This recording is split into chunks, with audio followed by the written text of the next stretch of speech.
Hello? We're on to Cincinnati. You play to win the game. It's all that Dan Marino's fault. Everyone knows that. When it's too tough for them, it's just right for us.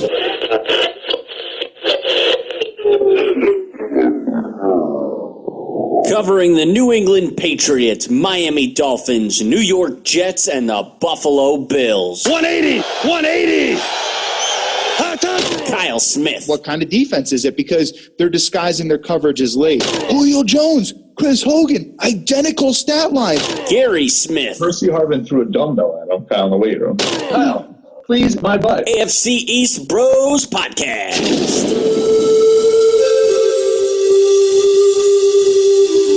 Yes, yet another episode, AFC East Bros. Kyle and Gary talking all things AFC East.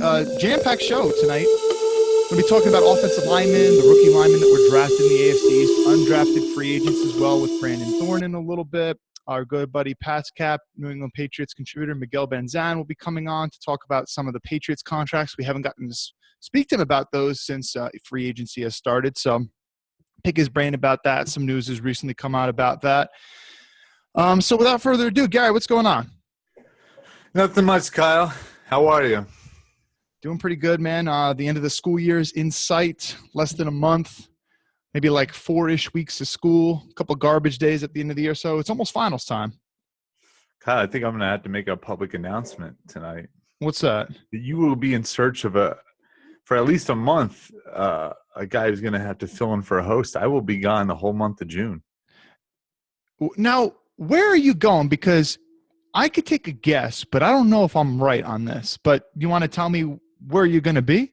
So next week, I will be in Cancun, Mexico for a week. After Cancun, I will be flying out to San Jose, California. After San Jose, I'll be flying to Scottsdale, Arizona for 2 weeks. And after Scottsdale, Arizona, I'll be flying directly to Houston, Texas. So seeing a lot of family that week in Scottsdale, those 2 weeks in Scottsdale will be all strictly business. So, wow, good for you. Yeah, thank you. I don't know if he was I don't know if he misunderstood you or something, but I recently saw Stanley John at the gym, and he was asking if you were in Thailand already. And I was wondering where the hell that came from. Yeah, he texted me yesterday, "You in Thailand?" I'm like, "What?"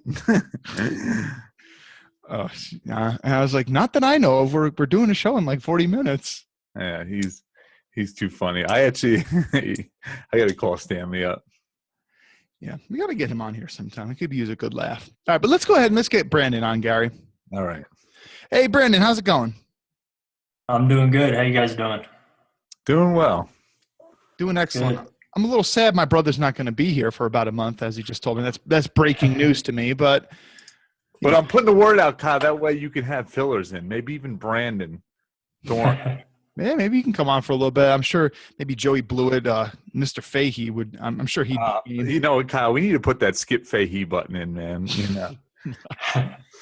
All right, so Brandon, did you get a chance to delve deeply into this offensive lineman class? Did you get to watch a lot of these guys?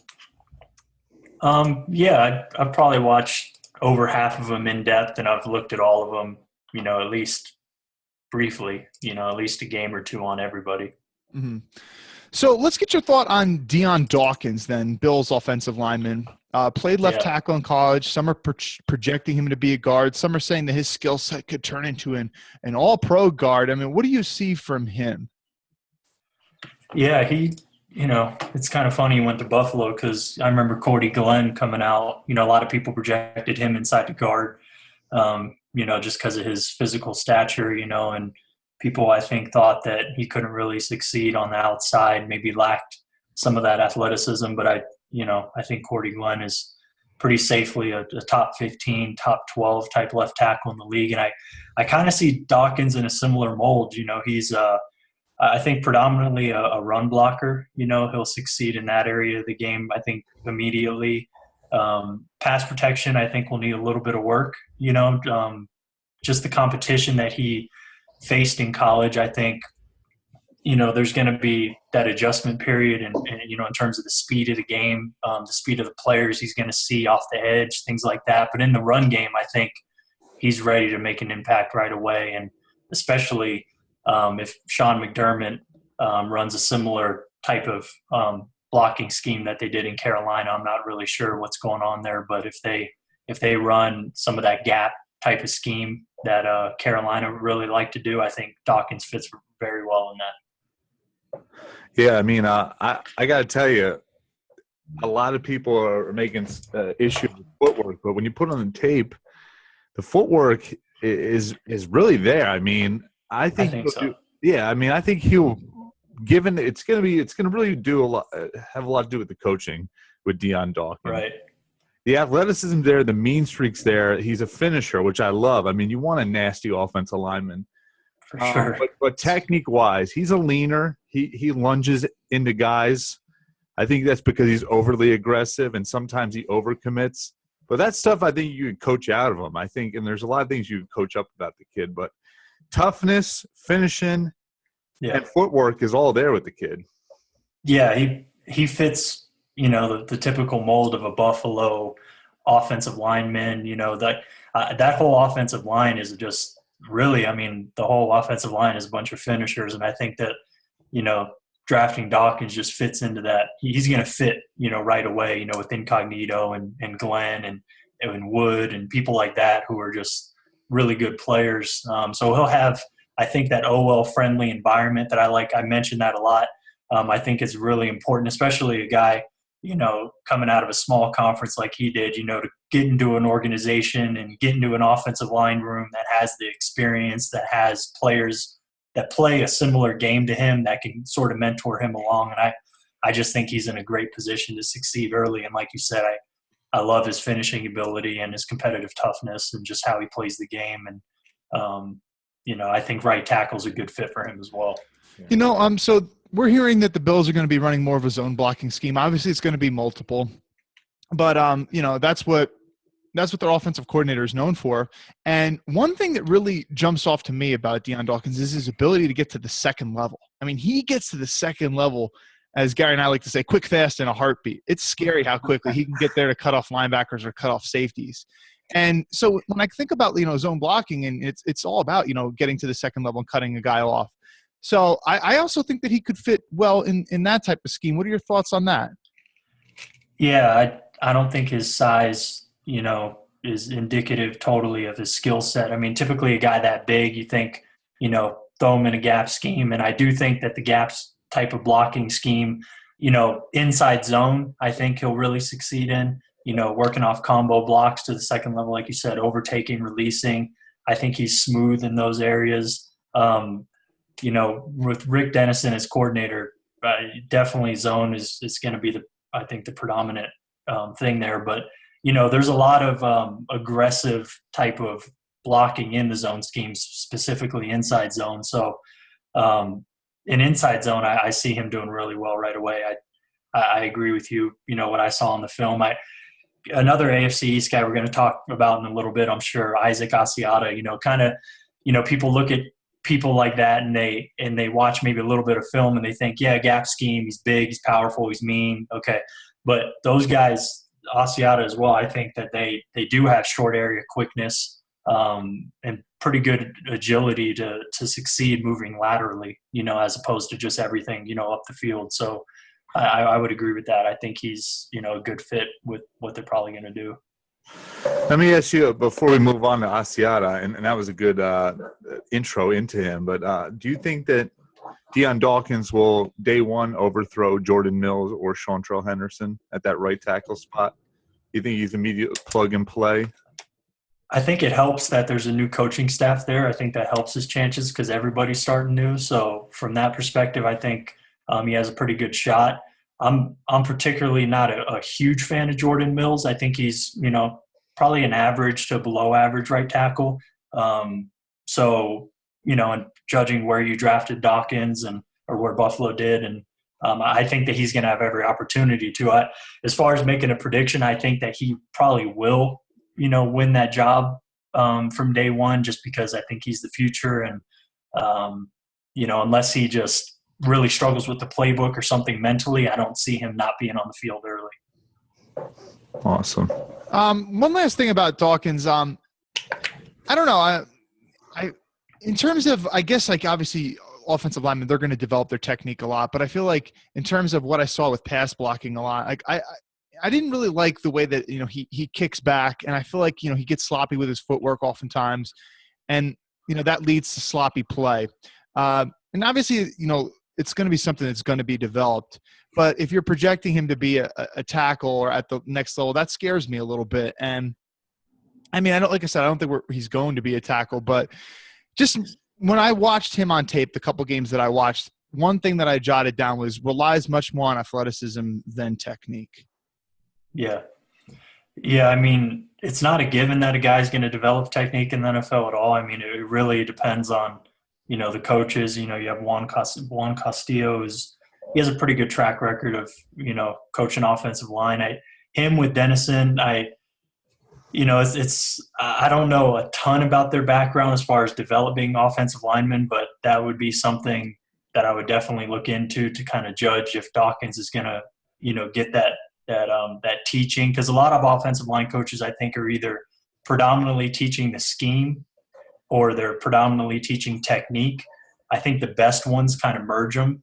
I'm not sure what Castillo's known for, but, when I think of the best offensive line coaches in the league, I think of guys, like Munchak and Callahan and people like that who really focus on technique. And somebody like Dawkins, I do think, is going to need that type of teaching as opposed to just, learning the scheme. So hopefully he's getting that right away in Buffalo. But yeah, like you said, I mean, coming out of the stance is one of the most important things for offensive line. Coming out efficiently, driving off that inside leg purposefully.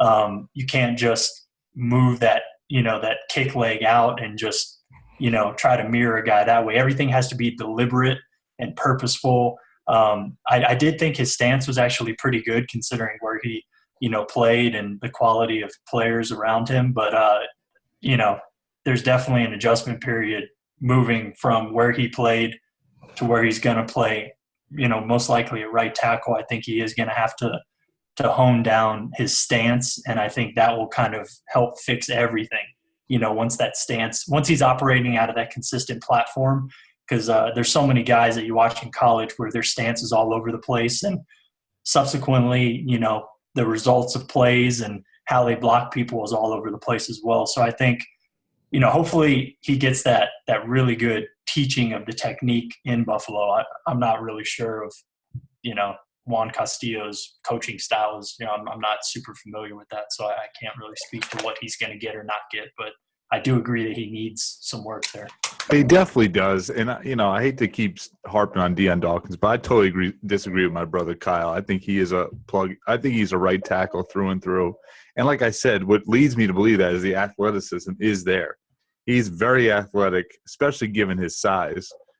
And, Temple doesn't have a great track record of turning out offensive linemen.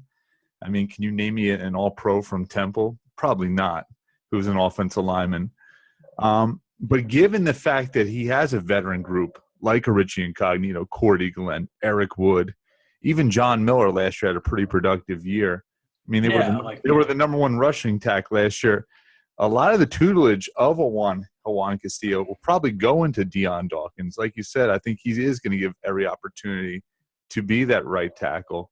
So I don't believe that he is a guard in this league. I think that people are looking at him as probably the heir apparent to a Richie Incognito after his contract's up. But I think right away he's going to be the right tackle.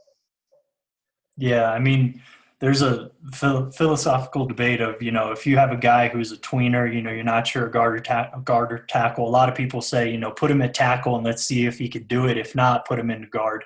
I always subscribe to the idea that you put him at the position where he has shown the most progress and production on film first, and then you see if he can or can't do it. That's why, all these guys like Cody Whitehair and Forrest Lamp and all these guys are like, yeah, just put them inside. They can't play tackle. And I always say, why not just let them play tackle, see if they can do it. And then if not, then you move them. Don't do it the opposite. I mean, that just makes more sense to me. So if you think what the Miami Dolphins did with Laramie Tunsil last year? Yeah, I mean, it worked out, but I would have like Larry Tunsil's a left tackle in my mind. Like you just put him in left tackle. But, I understand it's more complicated than that. You had a guy under contract, you had Albert, the contract comes into play, things like that. So I know there's a lot of variables there, but just strictly from a skill set perspective and film, I mean, like Tunsil's a left tackle. I think Forrest Lamp, I know he's, his arms are short and all this. I know, and he's not in the AFC East, but guys like that who have played tackle their entire life, just moving them inside isn't that easy. It's not just you move them inside and they'll be fine. There's a transition, granted, a lot of guys can do it with time, but a guy like Dawkins, man, I just think, if you think he could play right tackle, put him at right tackle and see what happens this season. And, if not, then you can move him, So hopefully that's what they do. Well, like I said, they have Jordan Mills, and he's not a great backup, but at least he had experience. And they also have Sean Trill Henderson in the woodwork. So it's not like they're completely putting all their chips on Deion Dawkins, even though I think he's the favorite. All right, let's talk about Isaac Asiata. And, a lot to like about this kid. I like the fact that he is also a finisher, and he is mauler. He gets gas later on in the game, but I think a lot has to do with conditioning. The things I don't like about him is his footwork, and he is a one-punch guy. If he misses on that punch, it's kind of like he gets lost. His hand fighting is not the best. And another thing I don't like is that he'll be 25 by the end of this season. As a rookie, he's already on the older side. Right. So he's pretty much – I don't want to say he's a finished product because it always comes down to tutelage. But as far as his grown man strength, his development as a man, he's pretty much – he is what he is right now. You look at a guy like Deion Dawkins, who's 22. He's got a lot of baby fat to lose. But tell me what you like, what you dislike about Asiata. Yeah, I mean – first thing that jumps off the tape, I think, with a lot of Utah offensive linemen in general, and him included, is the competitive toughness, finishing every play, playing to the echo of the whistle. So he has that, I think, in spades. I think his play strength is also probably very good. But, as far as the footwork, I mean, I've seen him pull, skip pull, execute various pulls, and I think that he could be very good with time in a zone type of scheme. I think he has good agility for his size.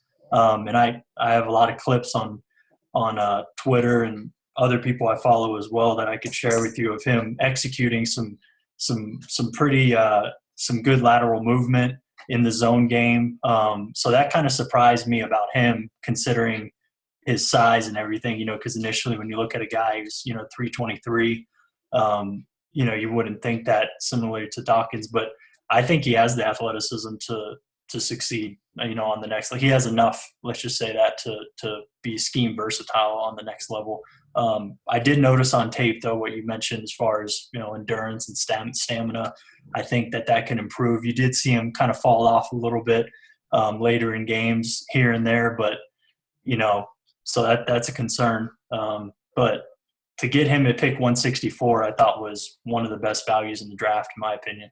Oh, absolutely. I agree. I think that the Dolphins got great value.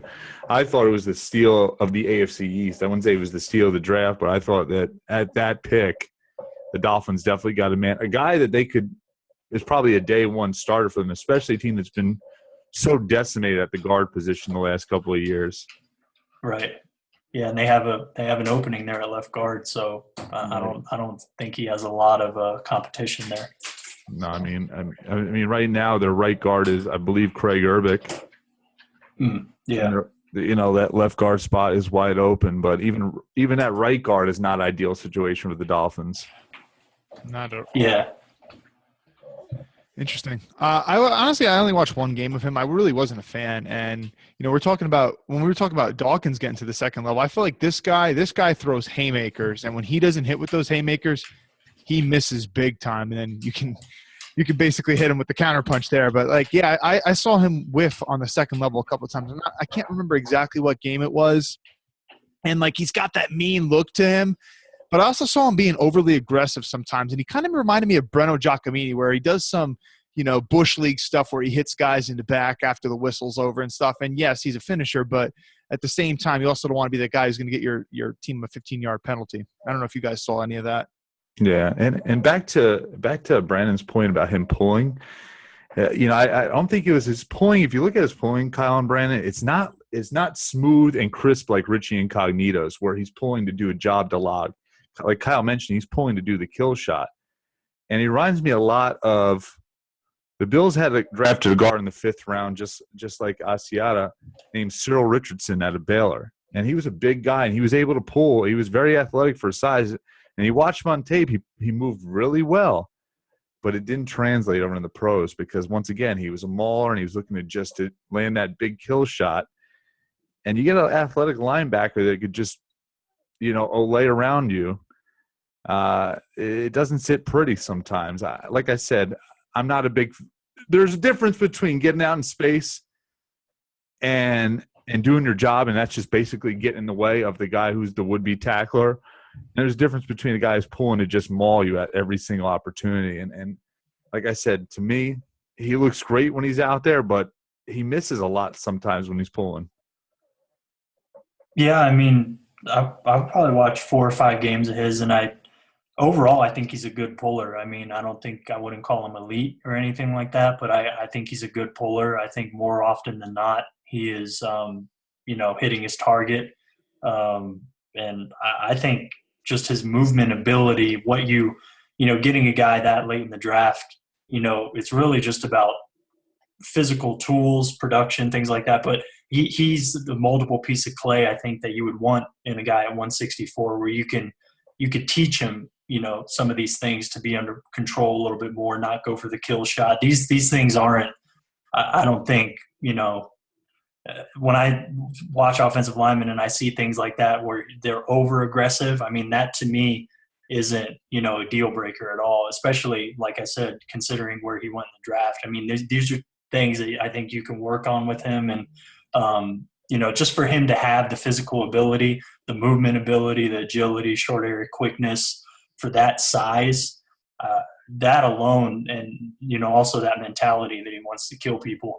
I mean, you can work with that, I think, and I'm excited to, kind of see what can be developed with him. I think there's a lot there, though. I mean, but I would agree, there's definitely some areas with, punch timing also and pass protection.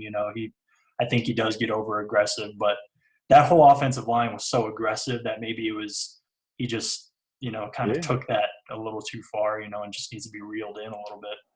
And also, I mean, Utah has actually had a better track record than Temple is churning out offensive linemen, but a lot has to do with the coaching as well. Temple is not – it's not in Alabama, let's put it that way, or Wisconsin. They're not known for having the greatest offensive line programs, but there's a lot of things you can teach this kid. And like you said, give me a kid who's aggressive and has a mean streak to him. I take that guy rather than the guy who's the technician and he's on the smaller side, but he gives up his block too easily, or he gets beat mentally. I'd rather take the tough guy on the offensive line who's a little bit over aggressive rather than the guy who's the great technician who's mentally weak. Yeah, but you do see good technique with him as well. That's the thing. I mean, there's a lot of really good technique on those pulls that I saw, as well. So it's not all just, just big tough guy. I mean, he is a big tough guy, but he also is, like we said, athletic. And I do think, he has maybe a little bit better technique than maybe given credit for. I mean, I just thought it was, solid to good as opposed to, marginal or elite. I don't think he was on the opposite ends. I think he was kind of right in the middle there. And that's a good place to be considering what else he has. Absolutely. Interesting. I did a search and I tried to find your video thread of him. I couldn't find it. So maybe you can send that to me because I definitely want to see that. And keep in mind, I love the pick. Like I said, my concerns. Also, like I said, another thing we haven't pointed out that he'll be 25 by the end of the season as a rookie.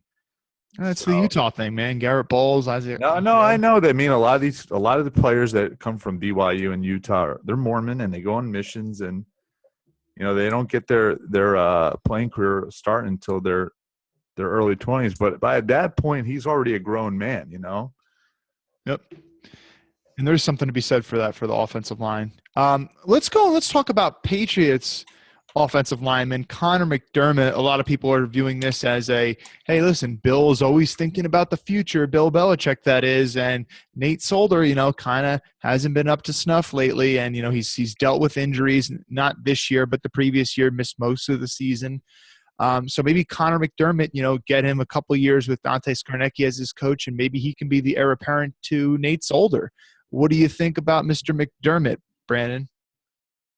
I wasn't a huge fan of McDermott. I just thought, he was maybe a right tackle only type of guy, who you would need to have a tight end near, give some help. I just think he's limited in pass protection, limited range.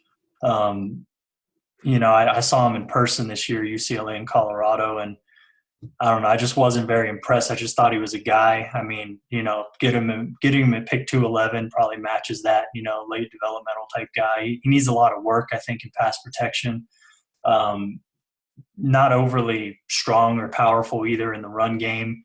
He's just a big body who I think, but at the same time, I'm not going to put it past Dante Scarnecchia in New England from developing a guy into a serviceable guy, because somebody like Marcus Cannon I never thought would be what he was this year, considering how he looked last year. Scarnecchia, I think, on the short list of the best developers in maybe the history of the game on the offensive line. So getting a guy like McDermott there and also Antonio Garcia, man, I mean, Garcia – that's a great spot for somebody like that. These guys who are physical, who have all the physical tools, who are just raw. I mean, you get them in a place like New England, Pittsburgh, Washington, Dallas, these are places that develop guys constantly. So, but on McDermott personally, I mean, if he didn't go to New England, I wouldn't be a fan at all, but he's kind of intriguing now that he's in New England. Maybe he could be something, but I just see him kind of as being a role player. That's just what I saw. I didn't like him that much either, and I felt like he was always catching the defensive lineman rather than just delivering the blow himself. He's just trying to kind of like hug the guy and grab them by their shoulder pads, and I don't like that in an offensive lineman. Gary, what do you think? Yeah, I mean, he opposite of what Asiata and Dawkins had. This guy does not have a mean streak to him. He plays with a lot more finesse, and he relies a lot on his length. And I hate guys like that. I mean, take his name out, take McDermott's name out, and plug in Sam Young, plug in Kirk Chambers, plug in the guy from Cornelius, the guy from the Lions. Lucas. Yeah, there you go. These guys that have King Dunlop, plug in one of those guys' names that rely on great length and really zero mean streak, no technique. And just they have the ability that they're 6'7", 6'8". Breno Giacomini is another one, Kyle. Oh, geez. I mean, the only reason if he was a 6'4" right tackle, you would never see the field. And I hate guys like that. And don't get me wrong, there's guys out there that are 6'7", 6'8", that have a mean streak to them, or they're nasty. Joe Thomas being one of them. But this guy is a guy that just solely relies on his length. He's a catcher, like you mentioned, Kyle. I just think he struggles getting out of his stance in pass protection and actually creating space at the snap and actually getting in that position to win the half-man relationship. I just think he needs work, being more deliberate, explosive, quick out of his stance, and I think that could be improved upon, but I don't think it could ever get to a level where you're saying this guy is just – I just don't see him being a starting left tackle in the NFL. Yeah. I mean, maybe in New England, if they give him help and scheme help and get creative, maybe, but I really don't see it. I mean, fortunately, they have one of the best blocking tight ends in the game in Rob Gronkowski. If need be, they can always give them help with him, but you want to use Rob as a weapon out in space. You don't want to keep him in a block. I agree with you, Brandon. I see him as a right tackle solely. I just don't, Kyle, the Nate Solder replacement comparisons at this point are laughable. I agree with that. It didn't really dawn on me until today, but the Patriots, I guess, really value tall offensive tackles. McDermott 6'8". Vollmer was what, 6'8"? 6'8" as well. How tall Solder? 6'8". And this guy, Garcia, who's the next guy that we're going to talk about, he's a solid 6'6". I mean, that's good size for an offensive tackle. What are your thoughts on Antonio Garcia? Garcia is a guy, when you turn on the film, I mean, the explosiveness, the twitch out of his stance, is very apparent. Plenty of range, to hit his set points in pass protection and beat defenders to the spot. So in terms of physically and athletically, he has everything, I think, that you would want. Specifically athletically, I think he's definitely more of that prototypical left tackle mold athletically. So I think there's more to work with there. And I also like his toughness as well. I thought Garcia was pretty mean on tape, and anytime you have a guy who's very athletic and very tough and a finisher, that is a great combination. So I really am intrigued by him getting developed behind Solder and under Skarnecchia in New England. I think I do think he needs some, he needs to get stronger, maybe add a little bit of weight specifically to his lower half, improve his anchor and pass protection. I don't think he's going to blow guys off the ball in the run game either right away, but he's explosive, and he's a guy definitely that you can, you could get him on the field as a 6 offensive lineman, I think, right away, and, put him in the run game and let him get out, in space and do some things. I mean, you could do a lot of things with Garcia. I really like the pick. I wasn't a huge fan of Garcia. I thought he was a good prospect, somewhere in that early day 3, late day 2 maybe. But it's all about the situation and the environment for me, especially with offensive line. And I thought that he went to maybe the best possible spot he could go to. Yeah, I agree with that statement 100%. He's not – listen, he's a little bit light in the ass for my liking at 302 pounds. He's not going to blow a guy off the ball. He's going to – but the athleticism is there.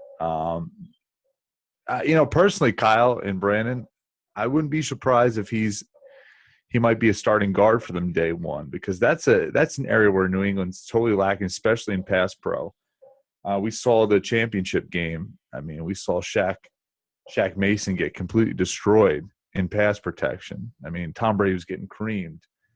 So I wouldn't be surprised if he's like a Laramie Tutsil where he starts to screw up. But Bill loves Mason, though. Mason ain't going. I know he loves, but he's got to know that he's got to protect the golden boy. And unfortunately, Shaq Mason is a great run blocking guard. I mean, he is awesome at doing that. But unfortunately, if Tom Brady's on his keister, Bill Belichick's only going to take so much, even if he's absolutely obsessed with Mason. Mason cannot pass protect, Kyle. Yeah, I thought he actually improved a little bit last year, considering, listen, you know what? Tom Brady gets that ball quicker than anyone else. But look at them look at them little T-Rex arms of his, and he gets absolutely destroyed. I'm telling you, he will give up a pass. Tom Brady has to hold on the ball too long. Shaq Mason's not the guy you want on an island. No, you don't want him on an island. I would agree with that. I thought he looked a little more comfortable as the year went on, and at least to me, I saw improvement as the year went on, on his tape. But yeah, I would agree. I mean, he's not pass protection has always been his weakness and probably always will be. But I think, if you have an elite run blocker and an average pass blocker, you can get by with that. And Garcia, though, and not saying he's average yet, but I think he could get to that point possibly. He's still, young enough to do that. And, like I said, he's being coached by the best. Garcia, guard, I mean, I guess that could work, but a guy like that who relies on athleticism to put him inside, I just think he would get wrecked. I mean, I know that a lot of teams like that athletic profile at guard, but, if you have a guy who struggles getting his hands on guys and ending the fight quickly on the edge, if you put him inside, things are going to get way quicker, way more physical in a hurry on the inside, as you know. And, I guess it's possible, but I see him as the Solder apparent and McDermott as a guy who you could just have as a good role player, swing tackle, a guy who could play either spot and just, maybe even, I wouldn't say guard, but he could just be kind of a career backup type guy. I see Garcia as the guy being the potential starter at tackle for sure. I don't see McDermott being that guy at all. I agree with that. Maybe I'm wrong. Watched one game on each, and I definitely liked Garcia better for sure. I do too, but like I said, it's only going to take a few hits before they realize that they need to plug in a guy who's better at pass pro. And I told that to a Patriots fan point blank that there's a big weakness on the inside of that offensive line. Now, fortunately, they do have one of the better offensive line coaches, but Kyle, you've been the biggest David Andrews hater I've ever – and I'm with you, man. I don't think he's a good center at all. And even though he got a contract extension, Joe Tooney, I was not a big fan of his coming out of NC State. But he flashed in the preseason. He flashed, but Kyle, he looked atrocious towards the end of the season. And Shaq Mason, great run blocking guard. I like his nastiness, but when you get that guy to backpedal, like you just showed in the clip, and you put on the quick, you put on that championship game against the Falcons, he looked horrendous. Big weakness in that inside of that Patriots offensive line.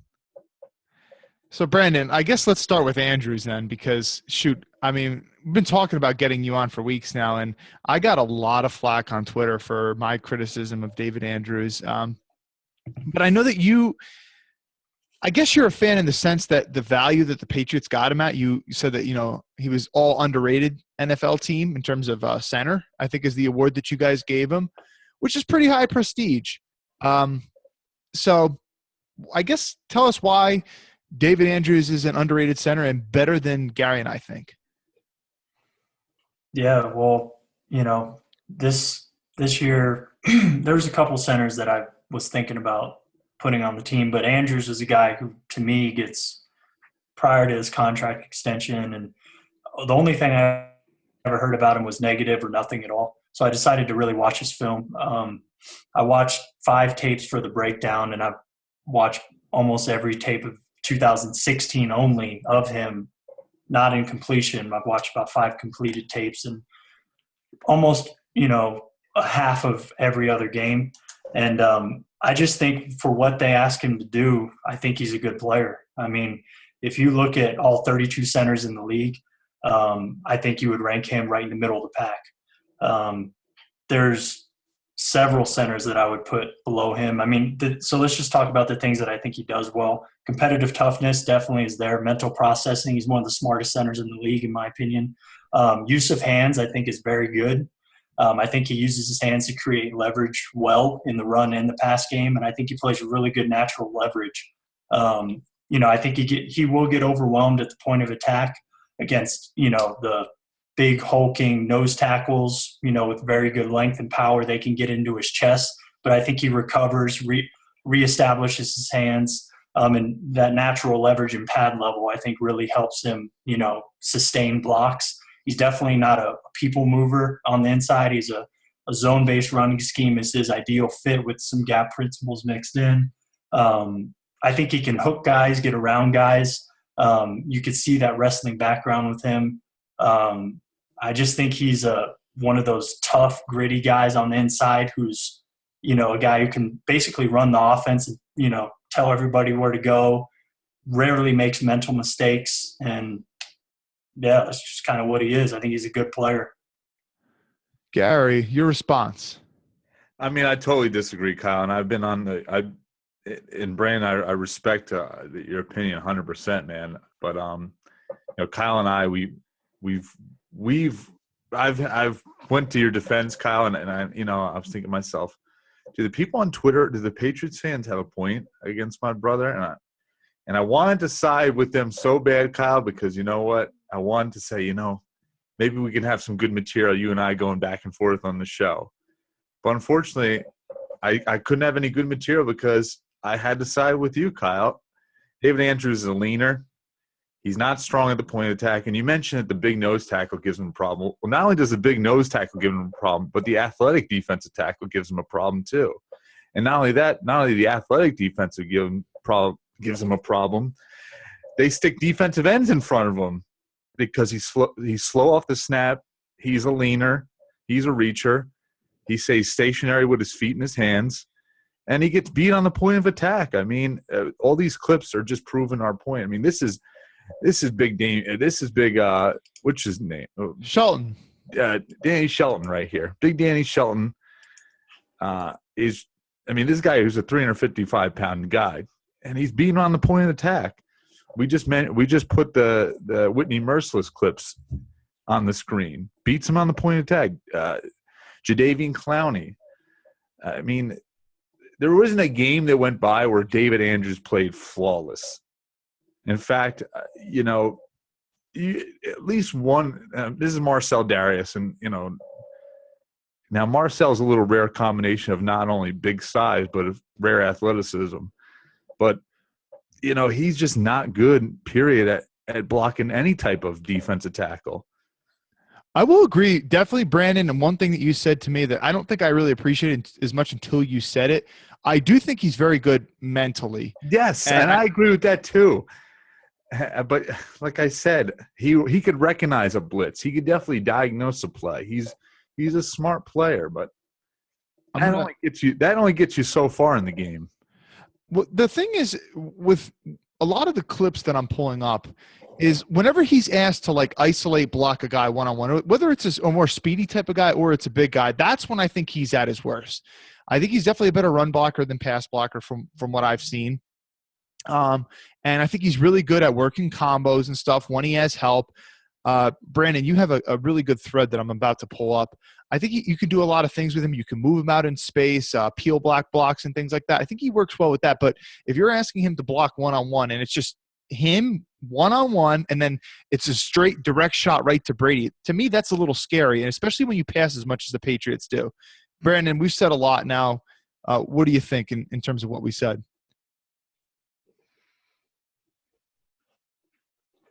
Oh, is he muted, Kyle? Let me see. Do you have him muted? Oh, shoot. I don't think I did that on purpose. Brandon, sorry about that. You gotta let the guy have a defense, Kyle. You can't cut him off. How do you know I muted him? I'm just saying. Jeez. Brandon, sorry. I kind of already spoke my piece about him. I watched the tape and I wrote a scouting report on Inside the Pylon. If you haven't read it already, there's a 43-second clip from the Dolphin game. There's about 8 plays in there where he's handling Jordan Phillips easily. Reach blocking him, back blocking, looking for work in pass protection. That's just one game. I mean, I could probably put a clip together of about 50 plays from this year if you'd like. Of plays like this. There's 8 or 10 plays just on this one film alone that I threw in that article. But yeah, I wrote my scouting report based on what I saw, and I had Duke Manyweather back it up, who's probably the guy I respect more than anybody about offensive line. I mean, I have nothing else to say, really. I mean, yeah, that's and I'll tell you this.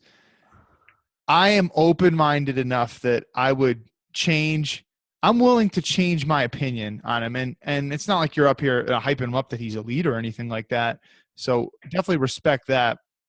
And if you had the time to go ahead and put together 50 plays, I would definitely watch that and respect that a lot. And yeah, if and that's what it takes, yeah. I mean, you don't have to do that. I mean, I know you're a busy listen. I think our biggest qualm is in pass pro with him, and like I said, I think it comes down to you just guys made him sound like he couldn't do anything. No. Listen, I think I said the scariest proposition is that the Patriots pass a lot, and Tom Brady is now in his 40s, and this is the direct line. This is the direct line to Tom Brady, and I think that he's better suited for the run game, no doubt about it. He's very smart. He recognizes blitz. But I think, like I said, isolated on an island, and it doesn't matter what type of body type he's going against. How often do centers get isolated on island in NFL? That's very rare from what I see. I get that, but crafty defensive coordinators have schemed up against him. They definitely see a weakness in him. They're not doing this against Marcus Cannon. They're not doing this against – and we're not talking about elite names either, too. I give the Patriots credit, all the credit in the world, because you're not talking about killers on that offensive line. You're talking about, like you mentioned, middle of the pack guys. And I would say that Andrews is a middle of the pack guy. I just don't think there's value in that, in my opinion. There's not 32 good starting centers on the planet.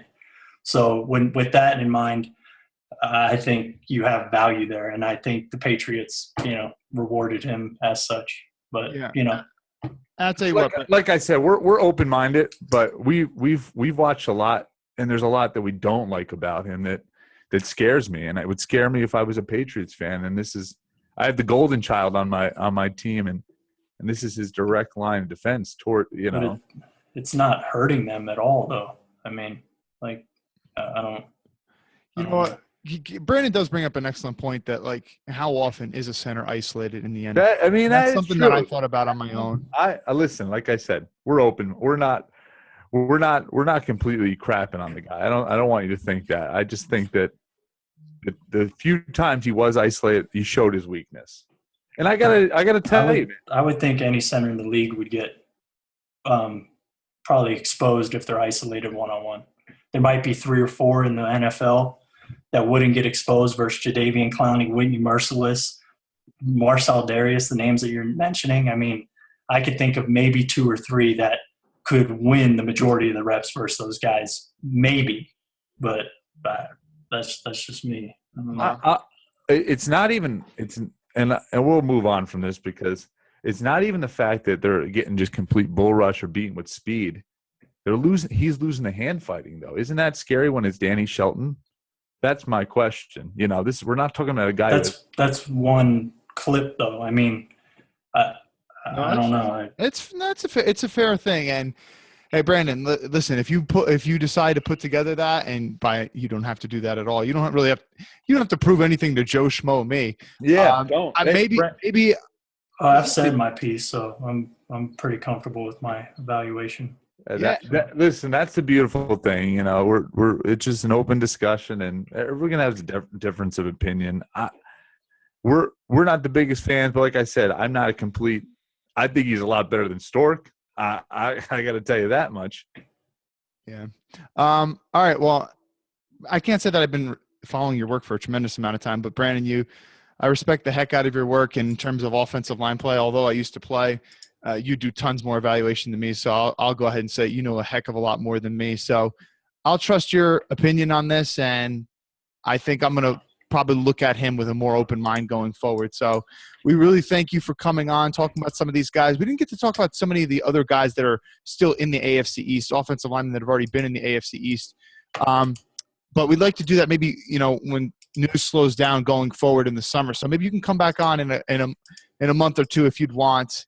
If we didn't annoy you too much about our David Andrews talk, we'd like to do that. Yeah, I'm more comfortable talking about NFL players anyway, just because that's what I study year round. So college guys, I study up till the draft, and I don't know, because, if I don't have all 22, I'm not studying tape, so I don't watch a lot of college. But yeah, pros, man, I'll talk about the pros whenever you want.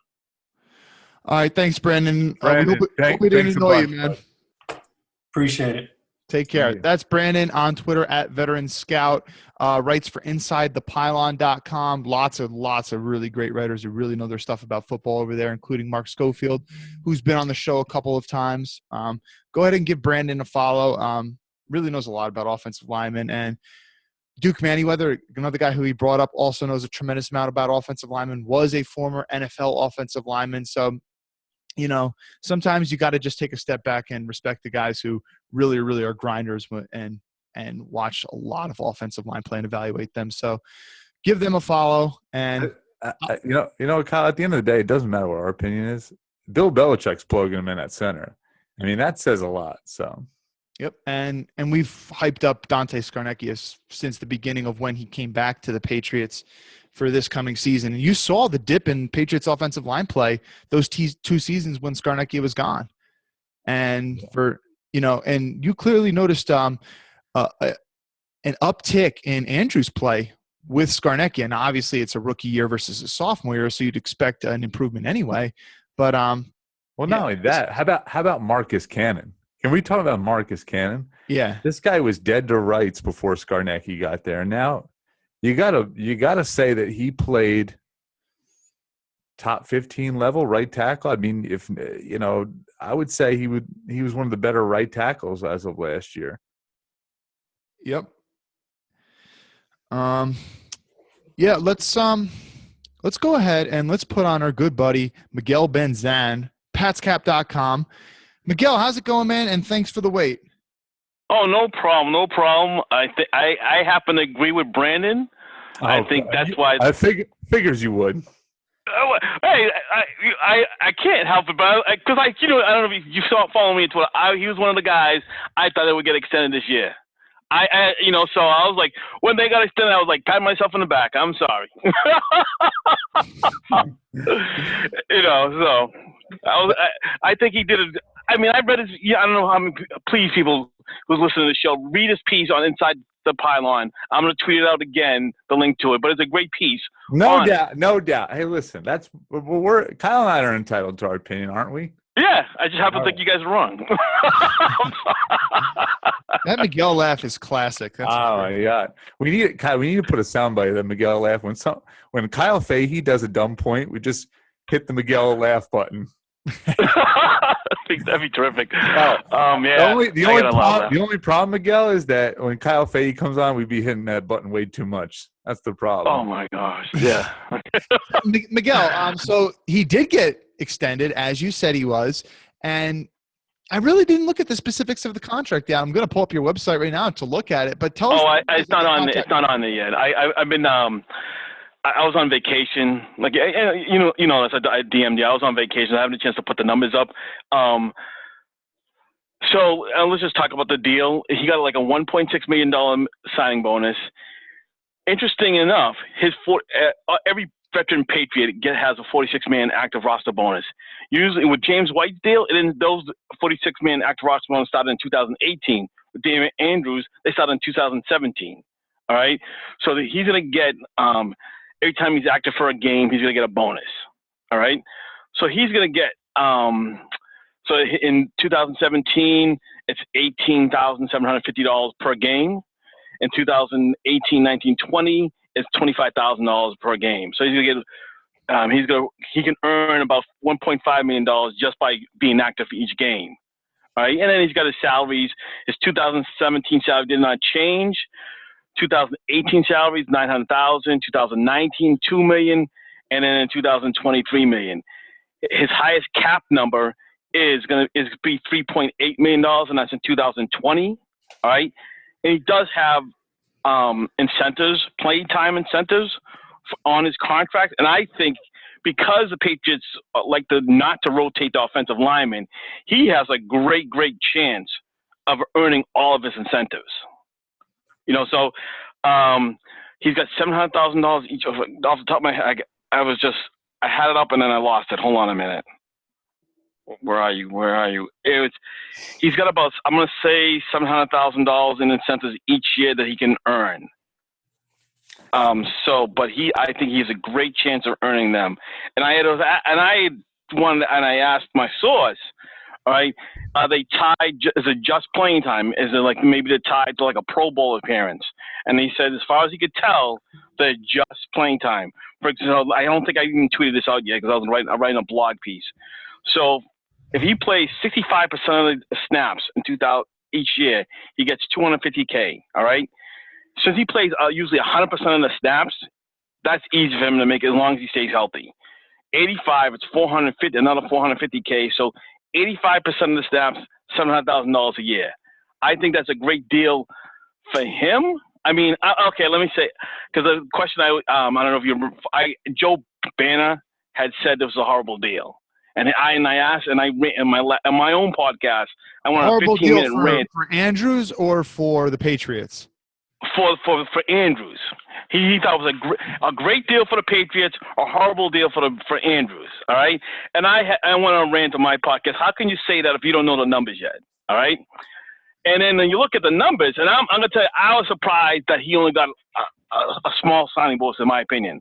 When I had guessed, I was guessing he was gonna get like $3 to $4 million signing bonus. All right. But like Brandon says, and Brandon made a better case for it than I can ever did about that. I think that Andrews is not an elite center, but I think he's in the middle of the pack center. And if you discount the centers who are starting in this league who are on their rookie deals, all right, because those guys are always cheap. And if you compare so there's about 16 or 17 centers that I would consider veterans or not on the rookie deals. He's getting Andrews is in the bottom of that pile because he's at his deal. If you just say that he doesn't make any sense, his deal averages $3 million a year, all right, in new money, which is what the agents do, all right. So he's at the bottom of that, and he's 2 years away from free agency, all right, from true free agency, because this he would have been a restricted free agent next year, and he probably would have got the second round tender, and I doubt any team would have given up a second round pick to go after a center, all right.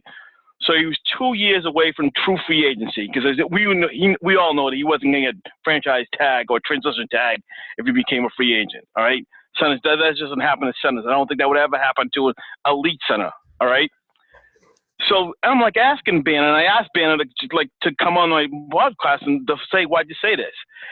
And I'm like, okay, if you go look at the numbers, it's not a great deal for him. It's not like, wow, he got overpaid. I don't think the Patriots could say he got overpaid by the Patriots. But for a guy who I think is an average center and who fits what the Patriots do, I think he got a deal that's fair for him. Plus, when he finishes the deal, he's still under the age of 30. So he has a great chance to make the third deal. I wouldn't say it's a great deal for him. I don't think it's a horrible deal. I think it's a fair deal for him. Yeah. I mean, the guy came in the league as an undrafted free agent, so it's a bonus that he's on the field and he's being a competent player. I'm gonna word it as that. But like I said, I like to see his numbers compared to, like you mentioned, those 16 or 14 centers. Well, like, for example, the other guy that Brandon mentioned in his piece was Ben Jones from Tennessee. Okay, as an underrated, but Brandon had mentioned Ben Jones from Tennessee as an underrated center. All right, Ben Jones got extended by the Titans last year as an unrestricted free agent. He got a deal that was about $4 million, and he was the age of 26. All right, so Andrews right now is 25. So when he becomes a free agent, he would have been 27. So would he have gotten what Ben Jones got in 2 years? Maybe. Okay, maybe. Okay, but then again, he gets the money now, eliminates the chances of him getting hurt this year or hurt in 2018, which would have definitely hurt his free agency now. And then by signing this deal, okay, he makes it less likely that the Patriots draft his replacement. I don't fall there was a rumor that the Patriots moved out of the slot in the draft because the guy, I forget the guy's name, that the Chargers drafted him, that they thought he was going to be a center. Dan Feeney. We mentioned him a couple times. Okay. So I forgot the guy's name. Sorry. Thank you. So by taking the deal now, he gets $1.6 million up front. All right. He now buys himself. Well, he's not guaranteed any more money besides the bonus in this year. He buys himself this year. He buys himself, I think, next year. I don't think the Patriots are going to draft a center high next year, or because they got this deal. But you know what I'm saying? So that's why I think it's a good deal for him. I mean, he just got married, so I'm thinking that might have played a part in why he signed the deal. Because you want, start off your future with your family, wife, blah blah blah. So he doesn't take a risk for that. And I think he's an average center. And you can make the case. That's what I think he is. I thought he was signing. The reason that somebody asked me, why do you think he'd get extended? I think that he fits what they do, and that he's willing to as a guy who benefits from being on the Patriots, because I think Brady makes him, as you guys were saying with Brandon, I think Brady makes him look better than he is. Yeah. Okay.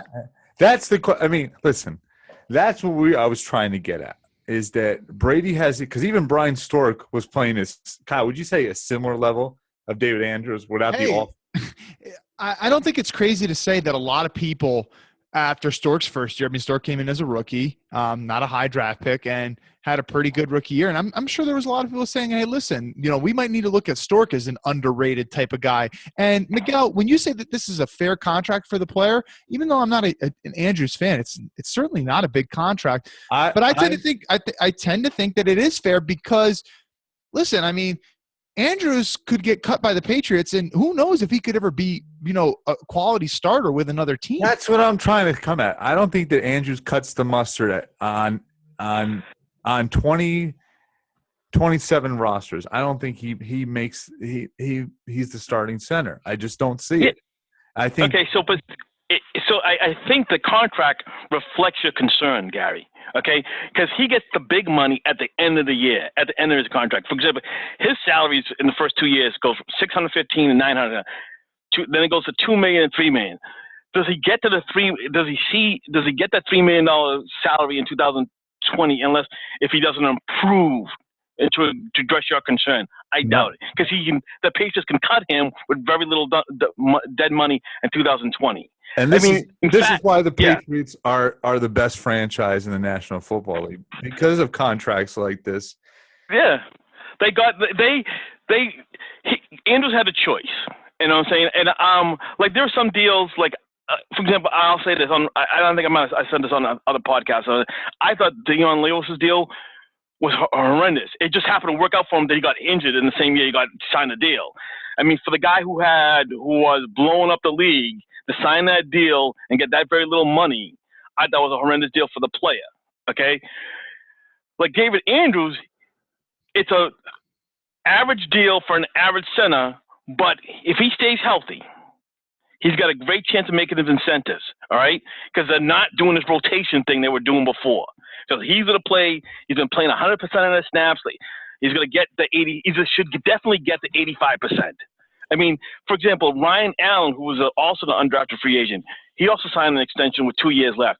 The only incentive in his deal was a Pro Bowl incentive. Now, how likely is that Ryan Allen's going to get selected to Pro Bowl? I don't, so I'm like, that's why it's like a throwaway line. But David Andrews, has got a great chance to earn his incentives. So it takes his deal from a $3 million an average deal to maybe, let's say, 3.7. Okay, and that's still among the low points, low centers for guys who are not on the rookie deals, because you really can't compare. It's not fair to say that he's up there. He's the 15th highest paid center. Yeah, he's the 15th highest paid center because he's out of the veterans, out of all those guys, there's 32, 16 and 15 of them are on rookie deals. So he's going to beat out a lot of guys on rookie deals. Yeah. Let's move on from Andrews. Gronk recently got a restructure. Everybody's favorite Patriot. And especially my wife. I'm sorry. It's okay. I really haven't looked into the details of this yet. I was listening to PFW earlier today, and they said something like, he was scheduled to make $5-something million this year, and if he hits a couple incentives or X amount of touchdowns, whatever, a certain amount of playing time, he can make $10-something million. I mean, is there any reason for the Patriots to do this deal, or is it just kind of like, hey, listen, Gronk, we love what you've done for this organization, and we just want to give you a little bit extra? I mean, what is the benefit for the Patriots doing this? That's a great question, because that's people saying, what's in it for them? All right. I think that what's in it for them is you pay the guy what he's worth. I mean, he's going to get $5 million in cash, right? So, and the funny thing, right now, you're talking about tight ends. And after there were 3 tight ends drafted in the first round. And after those 2 guys signed their deals, Gronk would have been the 18th highest in terms of cash received in the 2017 season. Gronk would have been 18th after those 3 guys signed their deals. All right, he's the number. I don't think anyone listening to this show will disagree that he's the number 1 tight end in the league. All right, and I know that when you go with contracts, or sometimes you're gonna get low cash after you get a signing bonus, but to have Gronk be 18th, okay, and you giving him, you're not giving him the money. He has to earn the money. He has to play. Okay, do I think he will get the money? I think he does, because I think if he plays like the top level, is like if he gets named All Pro, all right, he gets the top bonus, the top tier level. He's got 3 different tiers, all right? He'll get that. I would take the field. I would take Gronk, and I'll give you the field. The rest of the tight ends in the NFL and who's going to be all pro. I'll take Gronk. You could take the rest of all the other tight ends, and I'll take Gronk. I can tell you this right now. We got someone who's listening on the line. He hasn't called in, but I can tell you right now, he's probably going to be listening on the show, who completely disagrees with you, and he's going to take that bet with you, Miguel.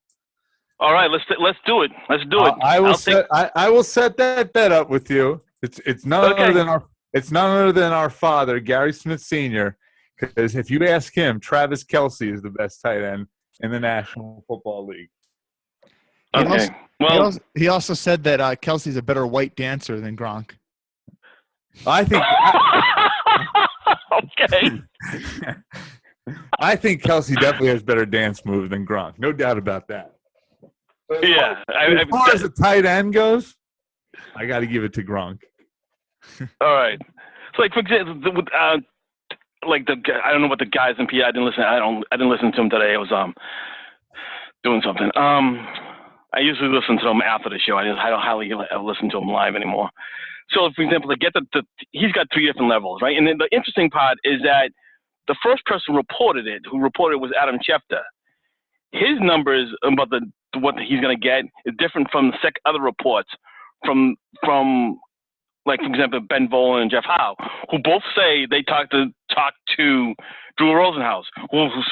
And Adam said he talked to Drew Rosenhaus, yet the numbers are a little bit different, all right?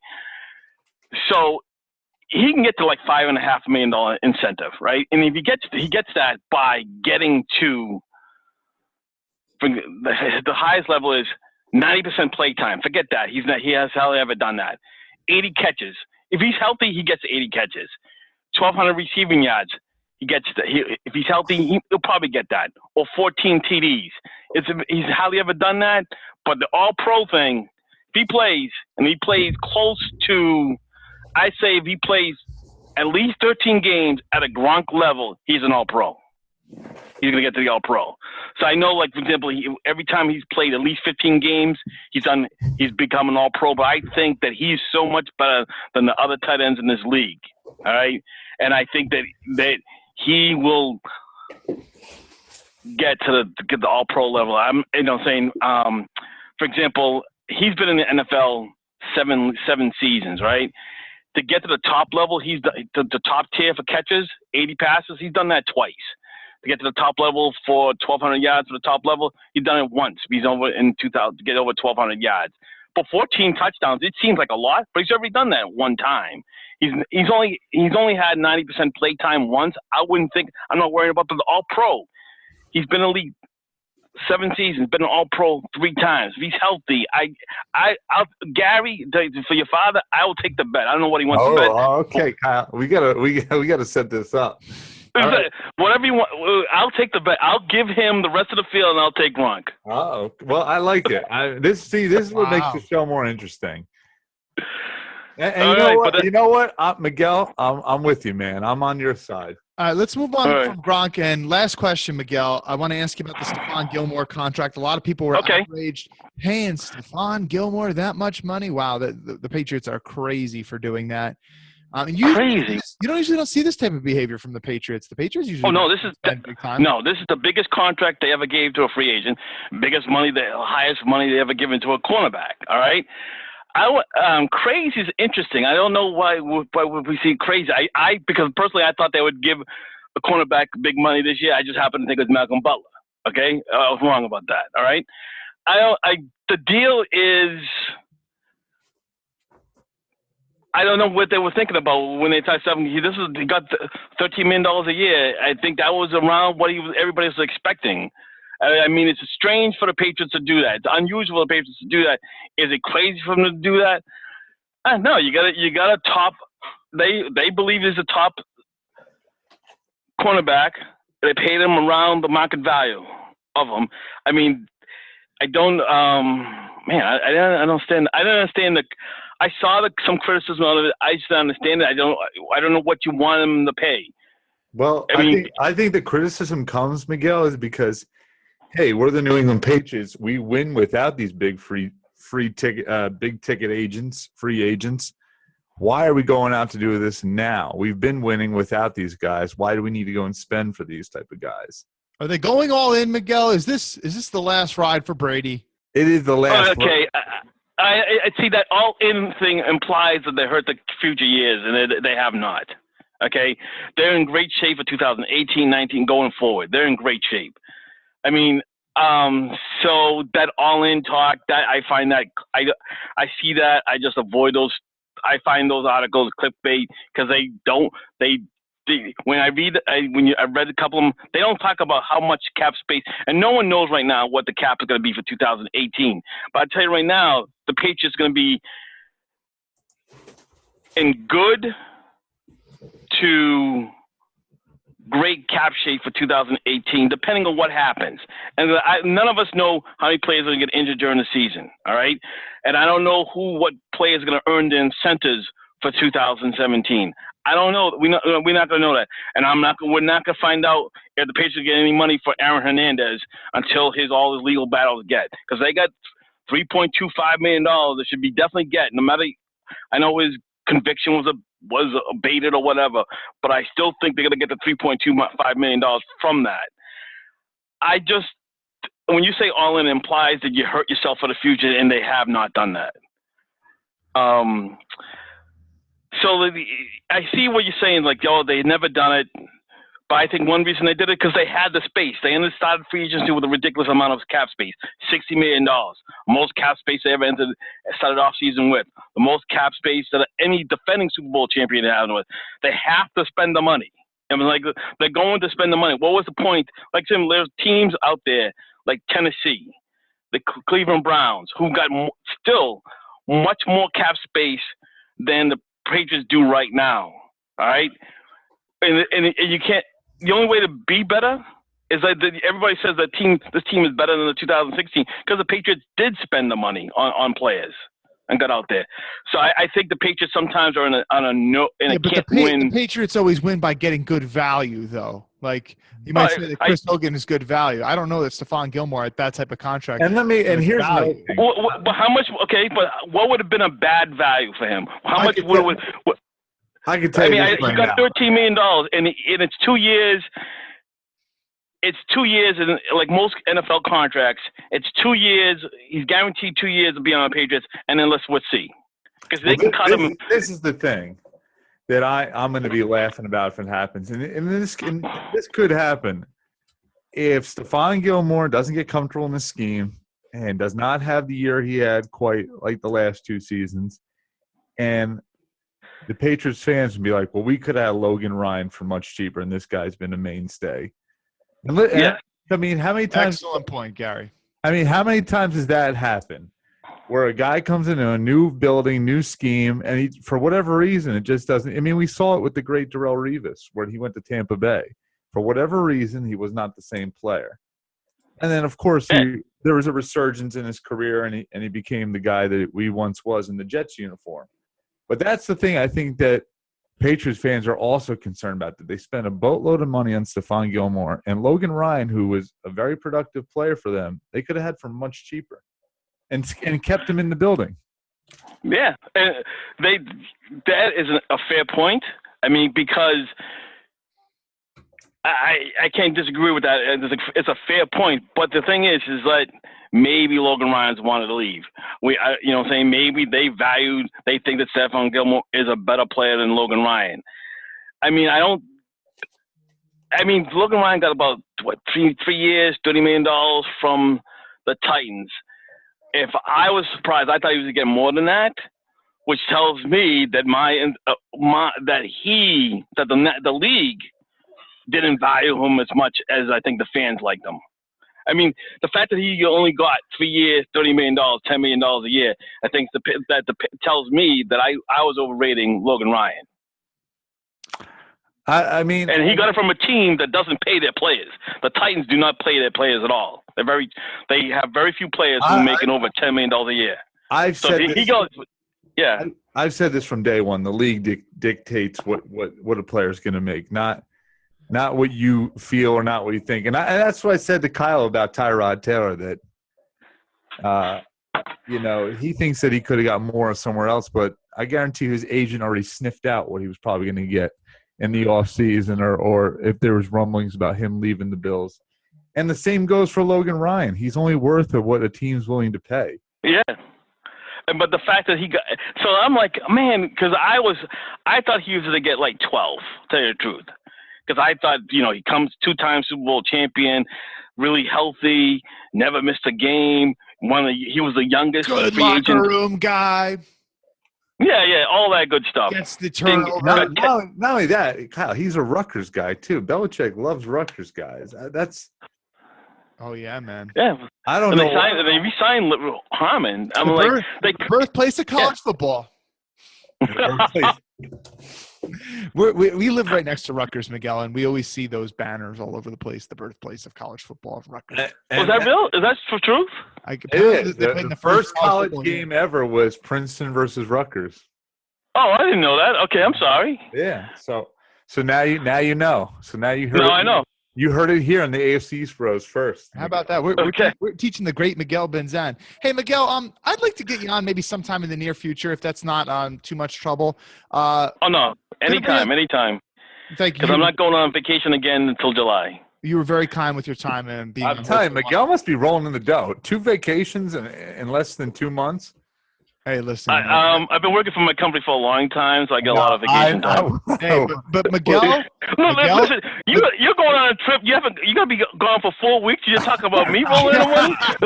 Hey, Miguel. You got me there. You caught me red-handed, Miguel.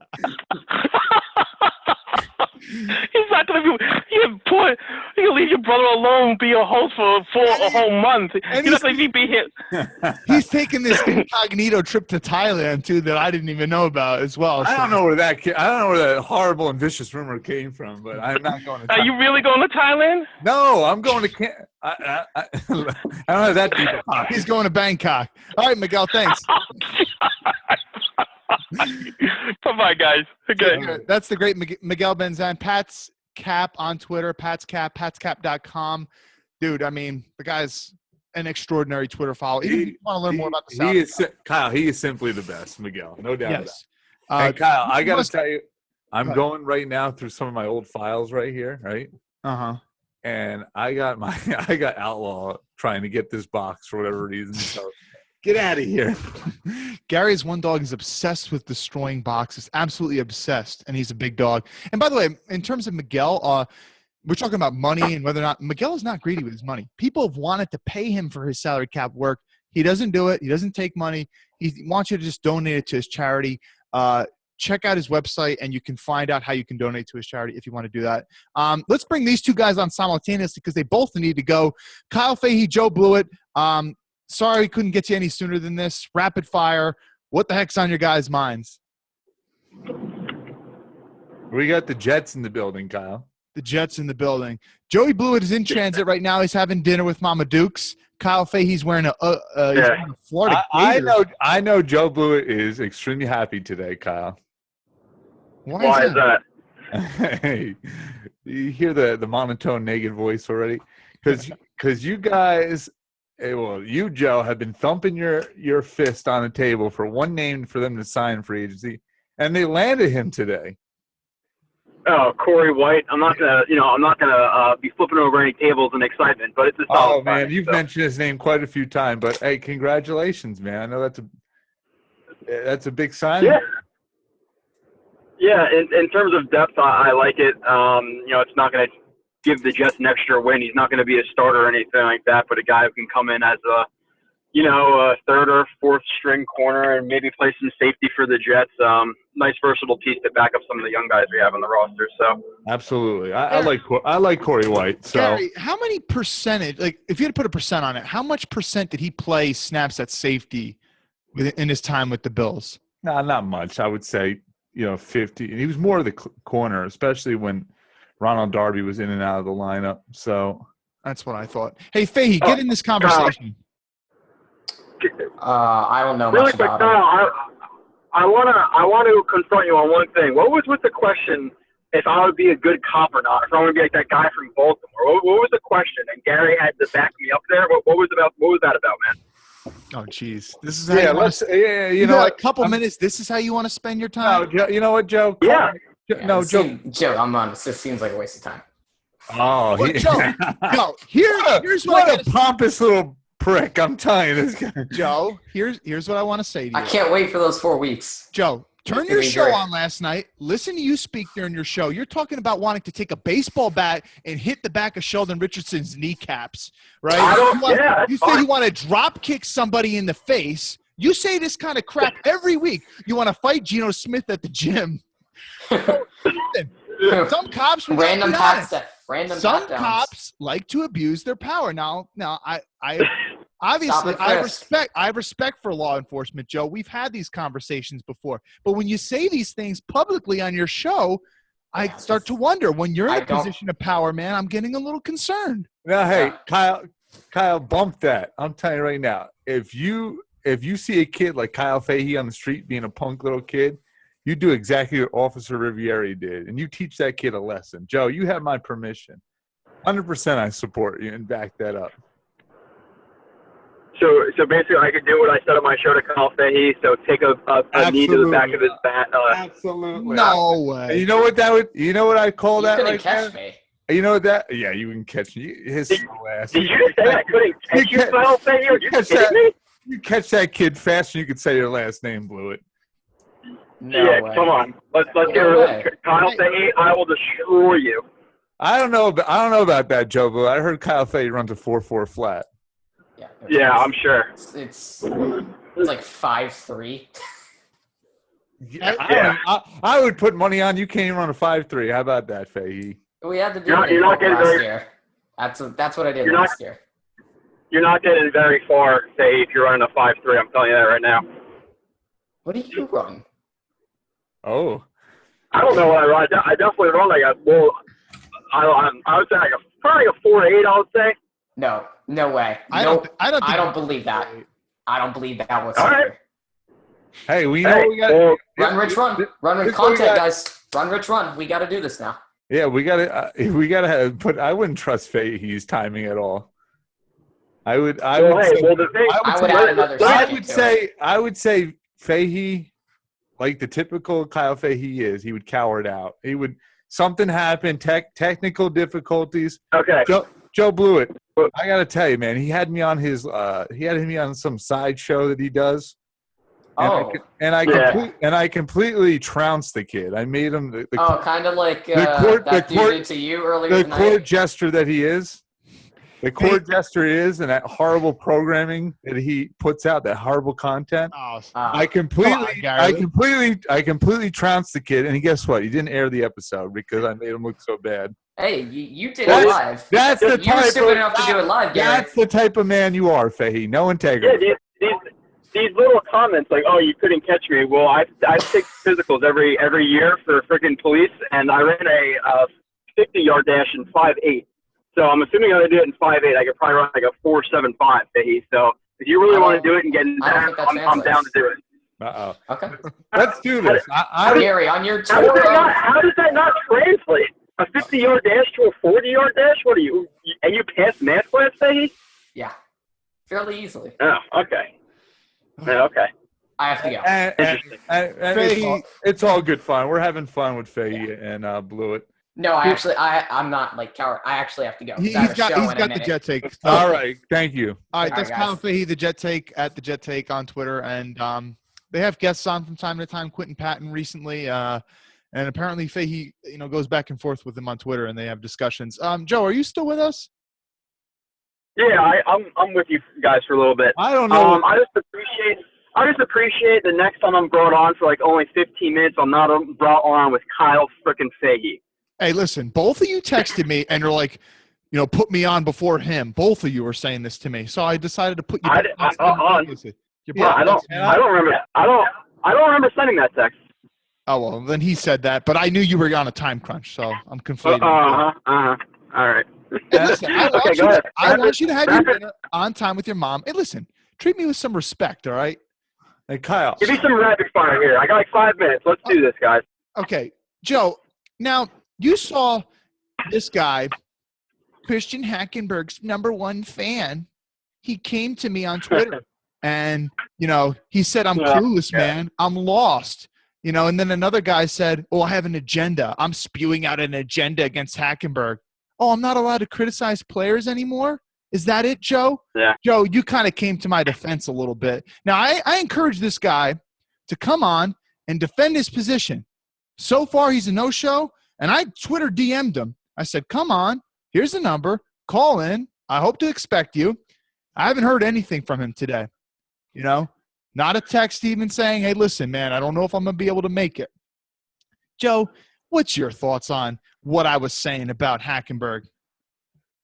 Well, yeah, I did come to your defense because it's just crazy that if you're a Jets fan, and apparently Jets fans were predicting 3-13 and 4-12 before the draft, but suddenly after the draft and, we pick up a couple of free agents and 2 days of practice, the Jets are suddenly going to go 8-8, 9-7, and Hackenberg's the next answer because of a freaking Adam Schefter report that the Jets are impressed with him. So it's bogus. We were at practice together. I was at like probably 4 or 5 private practices last year, bouncing, 5-yard outs, 5-yard curls, hitches, ins, whatever it may be. We saw the same thing in the preseason, and nothing has convinced me otherwise. And I said it on my show last night. 2 of the biggest problems he had coming out of Penn State were the fact that he was seeing ghosts, because part of the problem was that Penn State's offensive line was terrible a couple of years. That's something that's hard to fix in the NFL when you're seeing ghosts, hearing footsteps. Mechanics are also a problem with him, which is something that's hard to teach. You could teach it. Listen, take this 3-step drop and, shorter shuffles in between each step or whatever it may be. But then when, crap hits the fan, you're going to revert back to what you do. And that's the same thing I said about, what was the other one, Kyle? I know you listened. Mechanics, hearing pressure, accuracy, like we saw in practice. It's like if you and Gary were, in a triangle at football practice throwing 10 yards away from each other, it's like me bouncing every other 3 or 4 balls that I throw to Gary or you. It's like it was really bad in practice. So, how is he going to be in a game when Von Miller's sprinting at him, about to hit them, and he has to throw a 15-yard in route or whatever it may be? So I'm not impressed. I don't have a lot of faith in him that he can change all of that stuff because, like you said on Twitter, like Glenn said on the show last night, show me a quarterback who was really inaccurate in college and then came to the NFL and turned into an accurate quarterback. So I don't have a lot of faith. I'm not being a Debbie Downer. I'm just being a realist. Find one. Now, I can't think of one. Gary, can you think of a quarterback that was as horribly inaccurate as Hackenberg in college, and all of a sudden, he got with a good quarterback coach, got his footwork down, and all of a sudden, he became accurate enough to be a good NFL quarterback? Can you think of one, Gary? Because I certainly can't. Not one. But none comes to my head, really. I mean, it's just so stupid. And Gary, you use this phrase from time to time when speaking about like political pundits or whatever, a hack. How would you define what a hack is? I mean, can we copy and paste a picture of Kyle Fahey on the screen right now? Oh, jeez. No, I mean, Christian Hackenberg, let's make no bones about it, Kyle. We haven't used that term in a while, but the guy's not the real deal. There's a reason why he never suited up last season when the Jets were in dire need of quarterback help. I mean, if anyone thinks that he miraculously met some guru or turned the ship around, they're smoking some of that funky tobacco, like Dad would say. Yeah. I mean, there's no reason to believe that Christian Hackenberg is the future of the New York Jets. And I hate to say it, Kyle, I see him like a basher, but it was a wasted pick. Oh, I totally agree with you, and I believe that from the moment I started watching a good amount of his game tape. And going back to that whole thing, this whole hack Hive, hashtag hack Hive, I was waiting for you to come in, defend your position. The hack Hive is a bunch of hacks. And I'm going to read you the definition of a hack. A writer or journalist producing dull, unoriginal work. I think it's a little bit more harsh than that, but that's what I pulled from a Google. The hack Hive is a bunch of hacks. I don't know if Bill Sweeney considers himself that. He's not that. I've never seen him use that hashtag. But y'all are. Y'all just speaking in fantasy and projections. Y'all are so stupid that you got persuaded by a freaking Brett Coleman highlight tape where he hyped up Christian Hackenberg because of his pre-snap recognition. oh, man, look at the stuff he's doing. He's doing NFL type of stuff where he's calling out and doing dummy counts and things like that. Dude, the dude completed like 5, 6, 7 passes in that game. Give me a break. His team put up 9 points in that game. That's the video that you want to rest on to say that this is a good prospect? Give me a freaking break. And something to what you said, Gary. Gary, you said that the Jets didn't even want to suit up Hackenberg last year. Wasn't even getting reps in practice. You know, somebody was criticizing me because I said, listen, Hackenberg, you didn't even see any time for him last year. And don't you think that part of the reason you didn't see any time for him is because the coaching staff was shielding him? They were protecting him because they were so scared. They saw what he was in preseason.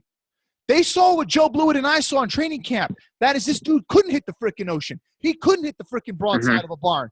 They saw that in training camp, and we saw that when he went out in week 3 versus the Giants, went 6 for 16, had a freaking pick 6 or a fumble that went for 6 against the Giants.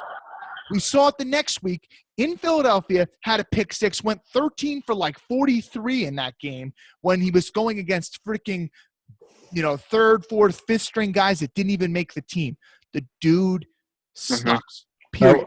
I got a bone to pick. I don't know if it's exactly with Joe Blewett, but I can't remember. But I got into a debate last year. I want to say it was with the Jet Take fellas, or boys rather. I'm going to say.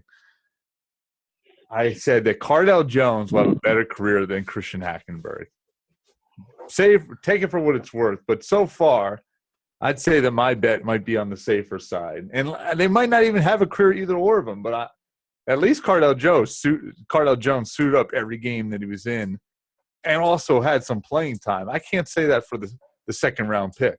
I liked Cardell more than I liked Hackenberg. And, you know, I was even thinking and I want to know, Joe, was that you that I got in that debate with, or was that the – No, I don't understand why I get all the negative connotations thrown at me like, oh, this is a Jets dumb take. Yeah, it must have come from Joe Blewett, and it's never me, Gary. That's not me. I know that. It sucks that you're associated with these guys. I think you need to change the name of your podcast. I can't do that at this point. Well, I'm just saying, people are directing their attention towards you, which is completely wrong. Yeah. Yeah. I mean, dude, like – and what kills me is apparently I have an agenda because I've held the same position on Hackenberg for a year. I put out a freaking 2.5 hour plus episode just on Hackenberg, and I said from the beginning I went in with an open mind. I watched him. I tried to give him a chance. I didn't like the pick at first based on what I'd heard, but I tried to ignore all that. I watched the Coleman video. That got me excited. Watching Gruden's QB camp, that got me excited. But when I watched the tape, I came to a totally different conclusion. And I'm sorry, because I've been spinning the same narrative for a year now. I mean, I got nothing against Christian Hackenberg. I'm not a paid writer. What reason do I have? And listen, one thing is for sure is I want a good quarterback on the Jets. I couldn't stop talking about us landing a quarterback this year. Now, you guys probably got sick of me talking about the Jets wanting a quarterback. If you think my agenda is, I want to slander the Jets quarterback position, quite the contrary. I want a quarterback. I have no reason to slander the kid, but he sucks. And if you're projecting him to be anything good, it's purely on speculation because you think he's a hard worker and you think that he's got nice size. Well, listen, there's been plenty of guys that have been 6'4", 225, and have been a film junkie, so to speak, and love football that can't play football at the quarterback position. There's been plenty. But I'll tell you this, plenty have failed fitting that bill. But not a single one that we can think of has been so inaccurate in college and has turned it around and been accurate in the pros. So nobody could come on here and defend that. All you Hack Hive supporters are a bunch of hacks, and you wouldn't come on this show and defend yourself. That's all I got to say about that. Bottom line is the kid can't sling the rock. No doubt about it. I mean, the kid can't throw. He can't hit I'm going to use that term. He can't hit the broadside of a barn door. He can't hit the ocean. He can't freaking hit outer space if he was in a freaking space shuttle. Yeah, so another great pick by Mike McCagnet. Joe, yeah. Are we holding you up, man? Yeah, Joe, I'm about to. Hey, Joe. I'm about to. What's up, Gary? No, go ahead. I'll let you finish your statement. No, I was just gonna say that on top of the Sheldon thing, on top of the Calvin Pryor thing, just got me fired up for last show. So if there's any Jets fans listening, you should probably check out the show because I think I use the A word a lot. So cursing aside, Jet Nation Radio was good this week. I enjoyed it thoroughly. Yeah, Yeah, it's always good. sorry It's about always that. good when It Joe comes Blewett out. takes Kyle Fahey to school, which he did, which is very easy. I mean, it's like taking candy from a baby, like our dad would say. All right, Joe. The whole Hansen and Decker thing is just absolutely absurd. Well, hey, they're wide receivers and they catch the ball and they both score touchdowns, but in completely different ways. You know what? They could both be the same receiver. But all right, I gotta go now. Yeah, but Joe, I'm gonna tell you this right now. Anytime Kyle Fahey does a player comparison, just think of it as a comedy act, because that's the closest thing it is. Yeah, and you know what? Another person. Thanks, Joe. That's Joe RB31 on Twitter, Jet Nation Radio on Twitter. His podcast, Jet Nation Radio. Listen to it every week with consistency. I thoroughly enjoy it. Yeah, like I said, Joe Blewett's show is not PG-13. Let's just make that announcement. No, he says he says what's on his mind, and we try to do the same thing. I respect. I think Joe, like I said Joe's show is one of the easiest shows to listen to, because not only is he a very articulate guy, but he calls it like it is. He doesn't sugarcoat anything. Yep. And Gary, I've been accused on this show by my brother as being quite favorable towards the Bills. But I like to say that I call the Bills out. Maybe not as much as Kyle likes it, but Joe Blewett says exactly what every diehard fan wants to hear, and that's the truth. Yep. Gary, speaking of Joe Blewett was super high on Gerald Hodges, who you guys just signed today. How do you like that? I think it addressed a need. I don't think that on this Bills roster we have a true will linebacker, meaning a guy who could cover in space. And I think Hodges is a guy. I was looking at a few names, and Hodges was one of them. DeAndre Levy comes to mind, but there's no indication he's going to return 2017 from his ACL tear. And of course, I mentioned possibly doing a player-for-player swap between Preston Brown and Michael Kendricks, since Preston Brown had a lot of success in Jim Short's system. And Michael Kendricks, for whatever reason, has been on the trading block for the Philadelphia Eagles for quite some time. But Gerald Hodges is one of those three names that I was hoping the Bills would make a play for. And it makes a lot of sense, Kyle. Here's a guy, Leslie Frazier's the defensive coordinator for the Bills. Gerald Hodges, his rookie year, had quite a lot of success with Leslie Frazier in the Minnesota Vikings. So it's a natural fit. What pains me is it's a one-year contract. So is this going to be another guy like Zach Brown who has career numbers? I mean, let's face it. In Sean McDermott's scheme, linebackers have a lot of the shine. So is Gerald Hodges going to blow it up this year and then jump ship for the big payday? Probably. So, I mean, that's the only thing I could think of that's a negative about this deal. But he fits that will linebacker mold that they're looking for. He's athletic. He's good in space. He can cover guys, and he's a sure tackler when he gets a hold of you. That was going to be my next question to you. What role is he going to play? He's going to be the will linebacker, and he's going to, think of what the kid from the Panthers. Think of Shaq Thompson, the first round pick they got out of UW. Think of that role for him. Mm-hmm. You're not the biggest Thompson fan, if I could remember correctly, right? Like I said, Kyle, I'm not, and like I said, maybe it's my old school mentality. These 217, 220 pound, even 230-pound linebackers or something I'm just not used to. But this is where the league's heading, apparently. Gerald Hodges is not that, by the way. Gerald Hodges is 236. He's on the bigger side, but still, he's no Brandon Spikes 255 thumper that, Don't use the word bigger if you're talking 236, because Lee is like 233 or whatever. Oh, Kyle, that's very generous. I seen Lee. But that's what he weighed at the combine. I mean, I know Aaron Maben weighed at 250 pounds at the combine. So you think Lee's playing at like 220 something? Yeah, I say he was probably about 223 around there. That's what he looks like to me. I mean, I have a pretty good eye. I could gauge someone's weight just by my size alone. So you're telling me that this guy is 20 pounds less than I am? I don't think so. I've looked at Darren Lee several times over. I thought you were in the 260s. I'm not. I'm 250. I'm telling you, I've been cutting for the summer since the winter. So I'm hoping I'm going to be down to 245 by Cancun. Well, you were in the 260s at a certain point. Yeah, I mean, I've been high as 271 at one point. Jeez. Yeah, I mean, but I could cut weight. Yeah, Darren Lee is close to the 225 range, 223 range, around there. By gauging him. That's not what the scale says. Yeah, like I said, Aaron Maben was 250 at the combine. Does that? And Darren Lee, I think when he played at Ohio State, was about 215, if I'm not mistaken. Maybe when he got in as a freshman, but we all know that people bulk up when they come in as a freshman. They get in a college eating program. Some of these guys, they eat nothing when they're in high school. But anyway, right now I got on the screen, I got a film breakdown that Eric Turner did on Mr. Gerald Hodges, kind of going through it right now. Haven't really looked at it in detail yet. We'll do that later, but you can catch some of that on our YouTube channel. You can also catch it on Twitter if you go to Cover One Bill. I wonder if he has any of the Viking film when he played under Leslie Frederick. I think he does. Because that would probably be a better indication of what his role would look like. Man, if we scroll down far enough, maybe, but I mean, look, he might have it in a different. Eric Turner's spitting out the content. I mean, right away, he's immediate. The dude, I heard him on the Rockpile Report once, and he said that, what is it, that the evil brother of productivity is sleep or something like that? Something like that. Basically saying like he doesn't sleep. Yeah, he's a machine.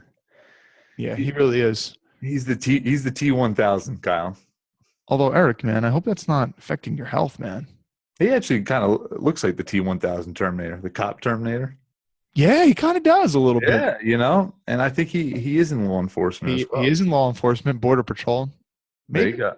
Gary, maybe we're on to something, Kyle. Maybe, if we ever meet Eric Turner face to face, maybe I'm gonna have to give him a quick poke, see if he bleeds or not. Maybe that's why he has all those tattoos too. Maybe he's trying to, hide up some of those, holes that he might have in his body. Yeah, well, he'd be a liquid metal Terminator if that was the case.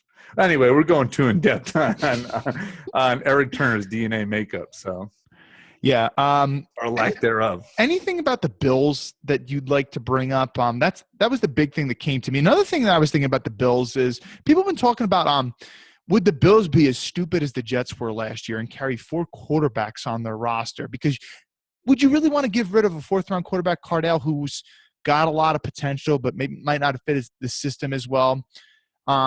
Or would you get rid of T.J. Yates? We can ensure that Peterman's probably going to make the roster. We know Tyrod's going to make the roster. Would the Bills go 4 quarterbacks? Or if they choose to part ways with one of these guys, do you think it'd be more likely to be Cardell or T.J. Yates? This is an interesting question. And I was thinking about this today. I think that the Bills can easily keep 4 quarterbacks, but maybe a flex quarterback. Meaning, what about Logan Thomas, Kyle? I mean, here's a guy you can use. No. Now, listen to me. He would never be more than your 3rd quarterback, but he'd also play the 3rd tight end role in your system too. I like players like that. I'm not saying that he's going to make the roster, but TJ Yates doesn't get me excited. I'll tell you that right now. If he's going to be eating up a roster spot, I'd rather go with the young rookie Peterman or Cardell Jones. But you have to wonder that TJ Yates maybe has an advantage being in a Dennison system. He might have a jump on the two younger guys. The thing is you want a backup to be a guy that he can come in and kind of hold ship a little bit. Well, that's what I'm hoping, that Cardell Jones and Peterman show enough where they could say, all right, we don't need TJ Yates. It's kind of hard to project that for a later round rookie, though. And I know Cardell's not a rookie anymore, but we all know he didn't get a lot of reps last year. So I think that's why some people are leaning towards Yates. But, hey, listen, that would be a blown pick by the Bills if you chose to part way with Cardell.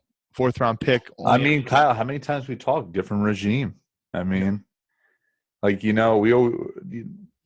talked about when the Jets brought in McCagnon and Bolds, all these old Inzik guys. It's a different era, And we're seeing it right now. I mean, Cyrus Kouandjio just got cut yesterday. Former second-round pick from Doug Whaley. I mean, he's had his extensive injury history, and he's had some pretty weird off-the-field issues that have happened as of lately. But they took Deion Dawkins. They traded up to get Deion Dawkins. They pretty much solidified that maybe Cyrus Kouandjio was not in their immediate plan. So there's nothing surprising if Cardale Jones were to get cut. He's a Doug Whaley guy. He's a Rex Ryan guy. None of which these guys are even with the organization anymore. Speaking of Peterman, I know that we didn't speak glowingly of him, but I would project him to be a better starter than Hackenberg in the pros. Because one thing about Peterman is, by and large, he's pretty accurate. And I just think that is just such a big thing that you need in the NFL. And you can't succeed in the NFL without being accurate. And, not to go back on Hackenberg again, but it really kind of like pisses me off, like when people come at me from this. Tim Tebow, man. Tim Tebow had a lot of these things that people are praising Hackenberg for. Leadership, right? Dealt with adversity and stuff. Great locker room guy, loves the game of football, a film junkie. Tebow had all that, but he couldn't throw. Yeah, can't throw. Kyle, remember we always said, I guess we'd be good football players because we're hard workers, Yeah, man. Bro, we could be, good locker room guys. First one in, last one out. Yeah, sure. Sign me up. I can do that. Yeah, if loves film study, I mean, come on. It boils down to more than that. And Kyle, I can't believe how much time we spent on David Andrews Day and Christian Hackenberg. Was a little surprising. I think I'm going to back away from the Hackenberg thing unless one of the Hack Hive guys actually does come on. I'll shut my mouth about that because I've already said so much. I mean, what about this scenario? What if Christian Hackenberg takes snaps from David Andrews, Kyle? I mean, we'd have content. We'd had content for weeks if that was the case. I don't think we would though, because Andrews would give up the sack, Hackenberg would take the sack, and he'd get hurt, and then we'd have nothing to talk about after that. This is true. All right. No, I mean, put it this way, Kyle. It doesn't shock me one bit if we keep 4 quarterbacks, wouldn't shock me, and if Cardale Jones is cut, it wouldn't shock me one bit. Like I've said, I'm going to use what Brandon Thorn said today. I've said my piece already on that. Fair enough. And we haven't spoken any Dolphins yet. I know it's kind of old news right now. Nothing really popped out to me about things that I wanted to speak about in terms of the Fins. But one thing that I was thinking about today that we never really addressed was Jarvis Landry's comments about the Miami Dolphins sweeping the New England Patriots this year. Something that has never, ever been done under the Brady Belichick era. Now, the Patriots have lost 2 teams in a season twice in a year. For example, the 2010 Jets. The Jets beat them week 2, got blown out like week 13 or whatever, and then the Jets beat them in the playoffs, but the Jets didn't sweep them. Brady and Belichick have never, ever been swept, but Landry is saying this is the year that is going to happen. I don't think we've spoken about this before, Gar. Yeah, I mean, that's a complete pipe dream. And this New England team, Kyle, that's coming into town, I feel like this is a broken record, but Kyle, this is the most talented New England team I've ever seen on paper. And as much as we like the Miami Dolphins and we say that they're number 2 in the AFC East, they don't hold a stick towards this New England Patriots team on paper. You can have Jarvis Landry, you can have a healthy Ryan Tannehill, Adam Gase in his second year. You could take all that in a bag and beat it to death because that doesn't mean diddly poo. I'll tell you that right now. Dolphins fans, listen to me very carefully out there. The ones that are in the fantasy world, you could believe what Jarvis Landry said. But the realist Dolphins fans that are out there, you know that the New England Patriots are the better team. And I think the Dolphins maybe could get a game on the Patriots. I mean, albeit that the Patriots completely slip up and they play flawless football, the Dolphins. But make no doubt about it, if the Patriots are playing at their best and the Dolphins are playing at their best, the Dolphins get stomped into a mud patch, Kyle. Yeah, I mean, listen, the Dolphins, not last season, they lost twice to the Patriots last season, but the previous 3 seasons before that, the Dolphins beat the Patriots 1 game apiece. So yeah, keep in mind that was the Joe Philbin era, Kyle. I mean, yeah. I mean that's saying something. But Gary, to your point, I mean, the Patriots, they just keep adding more and more talent. And they added a guy in Andrew Hawkins, who I have on the screen right now, who took Cyrus Jones to school earlier in the year last year. And people like to praise this guy for his route running ability. Gary, do you think this is a good signing for the Patriots? Is he a seamless transition in that offense? He's got works the slot a lot, small guy. He's got excellent feet, and these are the type of players that Bill Belichick likes. The Julian Edelmans, the Chris Hogans, the Danny Amendolas. He likes these shifty guys with good feet, and he's going to make a ton of plays. Unfortunately for the Jets, the Bills, and the Dolphins. Yeah, and I want to talk about another guy who just can make yards after the catch, which is what the Patriots offense thrives on. Yeah, and you know what? And here's another thing, Kyle. We're talking about the Dolphins and Jarvis Landry, and the Dolphins have a bunch of corners on that roster with stiff hips, and you line this kid up against a Tony Lippett, against a Tankersley, Byron Maxwell. Oh God. Yeah, and the thing is, he probably wouldn't be matching against those guys very often because those guys are going to be playing on the boundary. I'm just saying. Well, name me a corner that they would line up on them. Bobby McCain, who I don't even think is good, and we've had that debate before with Finn's slot enforcer. Right. Yeah, we don't think he's good, but like I said, these guys are very shit. The Patriots. I always mark on the calendar. Is there a way that the Bills could beat them? Like brisket. The brisket game or Brissett game, Brisket. Beef brisket. I was like, what the hell is he talking about? You could tell I'm hungry right now. I haven't Anyway, the Brissett game, I'm like, oh man, if we could get a game like that, we're definitely win. I want to beat Tom Brady. I always said that. I would love to beat Tom Brady at his best. But you like those games on the calendar where you mark, well, hey man, we could win these games right now. There's not a scenario, even with Jimmy Garoppolo playing, I see the Bills beating the New England Patriots this year.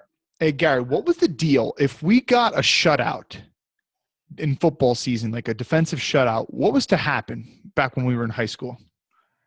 We would go to Famous Dave's and have all we can eat. Famous Dave's. And Gary, who was responsible for doing that? One Mr. Billy Hamilton. Coach Hamilton. Billy Hamilton. Now, my senior year, Gary, we didn't have one shutout, but we had two. And did you get to cash in on that, Kyle? We cashed in on the first one, but then I think he got cheap. I didn't think he'd think, they're never going to get more than one shutout a year. We got a second one. And that cheapskate never got us a second dinner, despite the fact that I brought it up a bajillion times. And I just have this you're talking about beef brisket. I remember him going around the table. He's like, you want the beef brisket?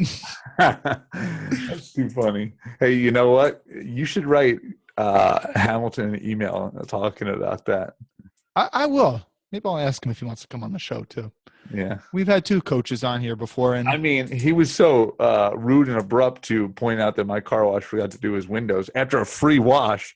He wrote you an email about that. Oh, yeah, that's right.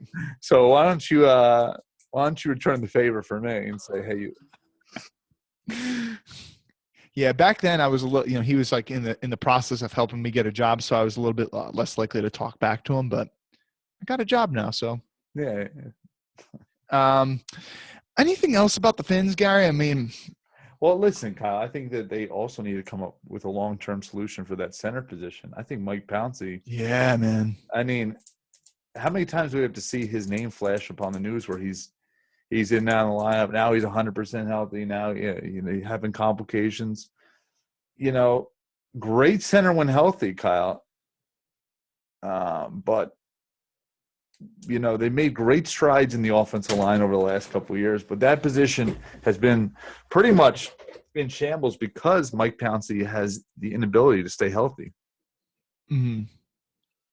Yeah, 5 games last year. I mean, has he ever played a 16-game season? Let me try to pull him up on the screen. Pull him up. I mean, in other news, Tannehill has reported to be 100% healthy, which is good. Yes. and we are actually Ryan Tannehill fans, you and I. We like his game a lot. But, Mike Pouncey, once again, we talk about how important that center position is, and that's the first and last line of defense towards the quarterback. And, man, he's been,